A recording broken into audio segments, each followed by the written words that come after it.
여러분 안녕하십니까, 제이형입니다. 영화 후기 시작하겠습니다. 계시록!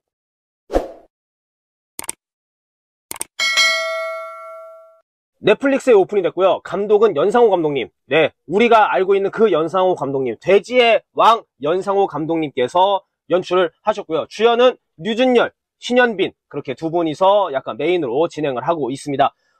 영화가 2시간 2분짜리예요. 뭐 그렇게 길지도 짧지도 않은 그 정도의 영화라고 보면 될 것 같고요. 뭐 앞뒤 오픈 클로징 다 자르면은 1시간 58분에서 55분 정도? 네, 그 정도 소요된다고 보면 될 것 같습니다.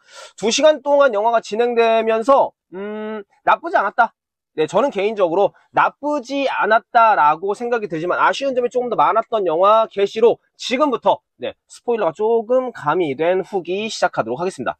경기도 무산시라는 곳에 이제 그 권양래라고 하는 성범죄자가 옵니다. 출소해서 오고, 그 교회, 개척교회 목사인 성민찬, 네, 류준열 배우가 맡은 성민찬이라는 목사가 있고요. 그리고 그 동네에 이제 이현희, 신현빈 배우가 맡은 이현희라는 강력계 전근온 경찰이 이제 만나게 되는데, 과거에 이현희는 권양래가 자기의 동생을 이제 성폭행을 하고 재판받고 그렇게 해서 막 감옥 갔다 왔는데, 동생이 이제 충격으로 자살해요.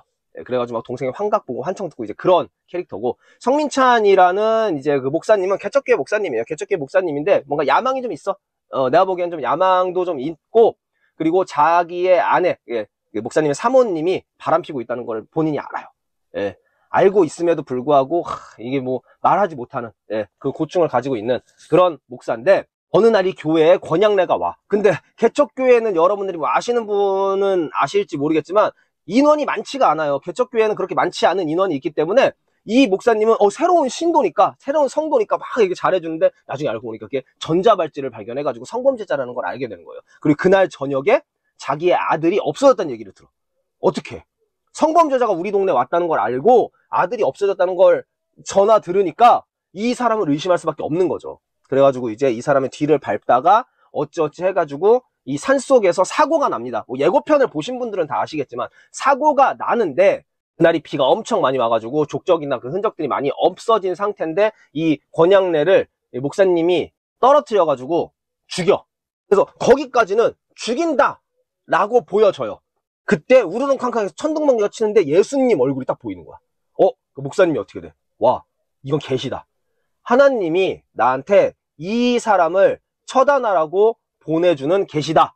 그렇게 믿는 거죠. 이거를 증상을 아포페니아라고 하더라고요. 그러니까 별거 아닌 건데, 우리가 막 그런 거 있잖아. 막 5초간 자세히 보세요 하면 막 예수님 얼굴 나오고, 아니면 토끼 얼굴 나오고, 막 이제 그런 자연의 경광에 따라서 바뀌는 그런 부분인데, 자기가 보고 싶은 대로 보게 되는 그걸 아포페니아라고 하더라고요. 여기 영화에서도 나와요. 근데 이 아포페니아를 중심으로 영화가 흘러간다. 그래서 류준열은 목사니까 뭐만 조금만 보여가지고 만약에 막 예수님의 형상이다, 얼굴이다, 그런 부분이 자기가 보기에 조금이라도 보면, 이거는 하나님의 계시다, 신의 계시다 하면서 그거를 더 밀고 나가요.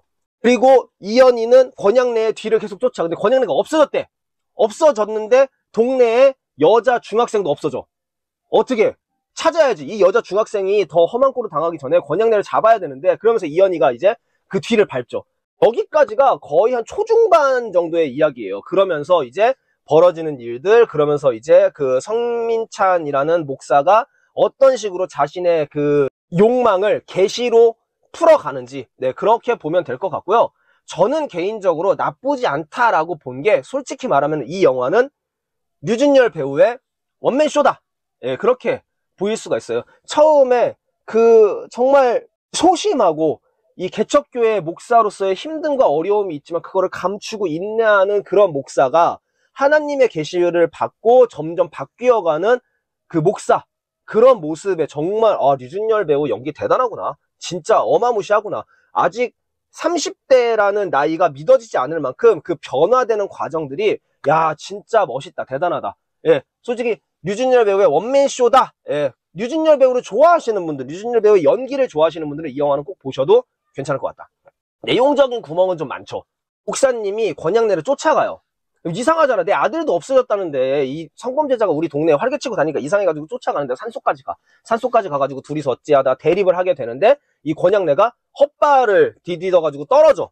절벽 밑으로 이렇게 굴러가지고 딱 내려갔는데, 처음에는 난 진짜 100% 죽었다라고 생각을 한 게, 그러니까 영화적인 연출이 이 사람이 죽었는지 안 죽었는지 뭔가 좀 애매모호하게 했다면은, 권양래는 결국에는 죽지 않아요. 목사님 때문에 죽지는 않아. 네, 그래서 후반부에 나타나는데, 초반에 이 사람이 거의 죽은 것처럼 묘사를 해요. 막 진짜 막 눈이랑 머리에서 피가 울컥울컥 솟아나오면서 죽은 것처럼 묘사를 하고, 그리고 목사님이 증거인멸을 해야 되잖아. 그래서 이 사람을 끌고 가서 이 언덕배기 밑으로 낭떠러지가 있는데 그쪽으로 던져버려. 그러니까 이거는 산다고? 이걸 산다고? 싶을 정도로 무슨 엄청난 생명력을 가진 사람처럼 나와요. 예, 저 그런 것들. 그리고 신현민 배우가 맡은 그 이현희라는 역할, 그 경찰은 본인의 동생이 이제 그 권양래 때문에 죽었잖아요. 엄청난 앙금이 있어. 그래서 일부러 그 권양래를 잡으려고 막 강력계로 지원을 하고 막 그 정도예요. 그 정도인데 이 사람이 아파. 근데 어디가 아픈지 모르겠어. 막 숨도 못 쉬어. 막 헐떡헐떡거리고 무슨 약을 막 먹어. 계속 먹어. 약을. 근데 동생의 환각을 보고 동생의 환청을 듣거든요. 근데 그럴 때 먹는 약은 아닌 것 같아요. 그러니까 모르겠어. 이거를 영화를 보신 분들은 댓글로 달아주세요. 이 사람이 왜 아픈지, 왜 헐떡이는지 모르겠어. 그러니까 뭐라도 좀 나와야 되거든? 없어. 후반부에 무슨 이제 심리학 박사님이랑 만나가지고 막 대화할 때도 막 환청 보죠? 그 동생 아닌 거 아시죠? 막 그러는데 그 약이 동생을 바라봐서 먹는 약인지 아니면, 그러니까 처음에 약 먹는 장면이 나왔을 때 그게 좀 연관이 있었으면은 이게 그게 동생을 환청을 보고 환각을 볼 때 먹는 약이구나, 저래서 이제 몸이 안 좋구나라는 걸 알겠는데, 아니야, 그냥 시도 때도 없이 아파. 그러다 보니까 이 사람 왜 아픈지 모르겠어. 그리고 경찰들이 조금 무능해.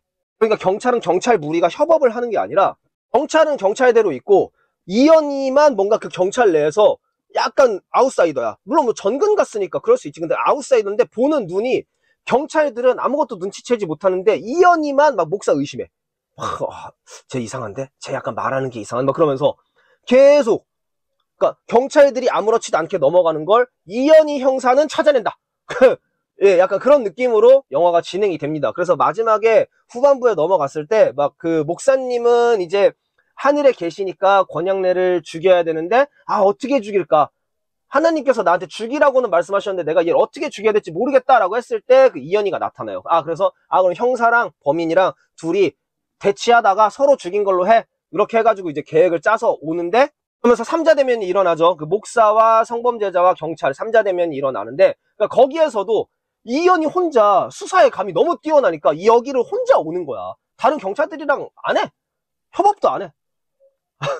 물론 그날이 첫 전근 날이어서 이제 다른 경찰들이 오늘 처음 왔는데 야근 시킬 수 없으니까 그냥 가라, 퇴근해라.